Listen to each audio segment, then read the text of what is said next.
حلال کا ایک لقمہ کما کے اپنی بیوی کے منہ میں کھانا ڈالتا ہے، سرکار نے فرمایا یہ بھی صدقہ کرنے کا اللہ ثواب دیتا ہے۔ یہ نفلی صدقہ ہوتا ہے۔ کون سا صدقہ ہوتا ہے؟ نفلی صدقہ۔ سرکار مدینہ علیہ السلام کی شریعت میں کیا سیکھا ابھی اس جزئیے میں، اس حدیث کے تحت، کہ جب بھی ہم نے نفلی صدقہ کرنا ہے تو کتنے مسلمان کی نیت کرنی ہے؟ لجمیع المؤمنین والمؤمنات، جتنے مسلم بھی ہیں یا اللہ میں نے سب کی طرف سے کیا ہے، اپنا ثواب بڑھتا جائے گا، اپنا ثواب، ان سب کو بھی ثواب اللہ اس کے برابر عطا کر دے گا۔ اب یہ حدیث بھی کس چیز پہ دلالت کر رہی ہے؟ اس حال ثواب سے صدقے کا ثواب بھی دوسروں کو دے رہا ہو کیا کر رہے نہیں سمجھ آئے؟ سرکار فرما رہے ہیں، سرکار کی حدیث میں نے پیش کی ہے اور میرے یہی سارے ثواب ہے یا رسول اللہ کہنے والے اہل سنت کے نزدیک یہی سارے ثواب ہے۔ کوئی نیکی کی جائے، کسی مسلم کو بھیج دی جائے، سارے ثواب ہے۔ یہ کیا ہے؟ جو کوئی داد لگاتے ہیں وہ بے وقوف ہے، لا علم ہے، دین کو جانتے ہی نہیں ہے۔ فلاں دن آیا تو اتنے کھانے کو نہ ختم نہیں ہوتا، اس جیسا جاہل انسان ہی کوئی نہیں۔ ہم سنی ہونے یہ باتیں کر رہے ہیں کیونکہ ہم جہالت کے قائل، ہم تو صرف اس بات کے قائل ہیں جو قرآن سنت سے ثابت ہو جائے۔ کسی مائی کے لال میں اگر ہے کوئی ہمارے اندر غلطی تو ایسی کوئی حدیث سامنے دے کہ جمعرات کا ختم ہو اور وہ بھی پہلی تو 5 کھانے ہوں ورنہ ختم نہیں ہوتا۔ تم 5 کی بات کر تو ہم کہتے ہیں 1 کی بھی ضرورت نہیں ہے، نیکی کا کام کرو ثواب نہیں تو سارے ثواب ہو گیا۔ یہ تو ہم نے خود رسول کو اپنے اوپر لاگو کر لیا اور اتنا کہ فرائض چھوٹ جائے تو ہمیں کچھ نہیں ہوتا، پہلی جمعرات چھوٹ جائے تو گھر میں فتنہ کھڑا ہو جاتا ہے۔ بتایا کہ یہی اسلام آیا تھا ہمارے پاس جو ہم نے اس وقت اپنے آپ پہ لاگو کر رکھا ہے۔ پہلی جمعرات خالی نہیں جانے دیتے، سمجھتے ہیں یہ بہت بڑا غلط کام ہے۔ روزانہ کی 5 نمازیں قضا ہو گیا تو ان کو کچھ بھی نہیں ہوتا، حالانکہ مرنے والے کے لیے کبھی بھی اشارے ثواب نہ کرے بندہ گناہ گار نہیں ہوتا۔ قائل ہو کبھی بھی نہ کرے تو گناہ گار، یہ بات ہے برکات سے معلوم ہو جائے گا، رحمتوں سے معلوم، گناہ گار نہیں کہہ سکتے۔ اور جو 1 نماز چھوڑ دے وہ گناہ گار ہے کہ نہیں؟ سرکار نے فرمایا جہنم کا مستحق ہے جو جان بوجھ کے 1 نماز چھوڑ دے، اللہ اس کا نام جہنم کے دروازے پہ بٹھا دیتا ہے۔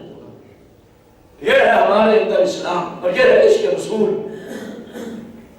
کوئی کھانیوں کو چھوڑنا نہیں، پہلی جمعرات میں اتنے کھانے ہوں ان کو چھوڑنا نہیں، 40ویں پہ یہ ڈش ہو اس کو چھوڑنا نہیں، اور جو اللہ نے فرض کیا اس کی طرف آنا نہیں، اس کی طرف آنا نہیں۔ میں غلط تو نہیں کہہ رہا؟ بول لے تو صحیح ہے، سچی بات کہہ رہا ہوں اسی لیے چپ کر گئے۔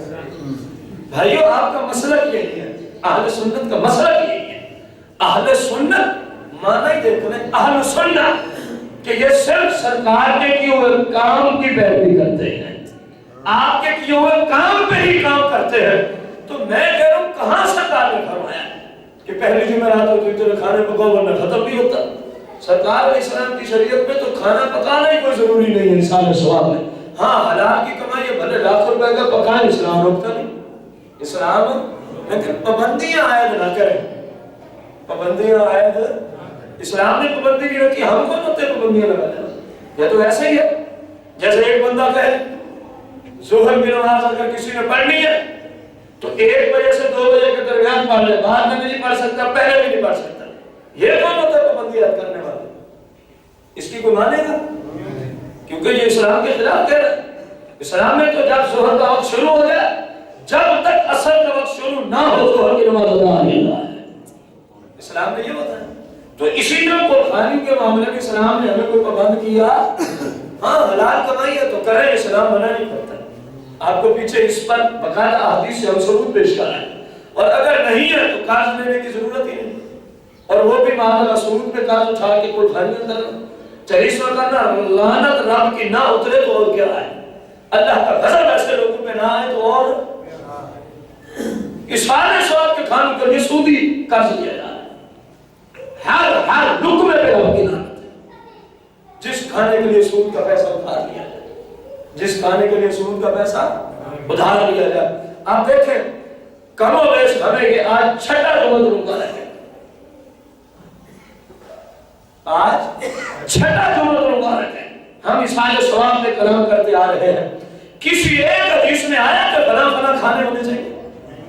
جہاں بھی آیا یہی آیا جو ہم نے عرض کیا تھا کہ کوئی مسلم کوئی نیکی کام ہے کسی مسلم کو بھیج دے اسحاق ثواب ہو جاتا ہے.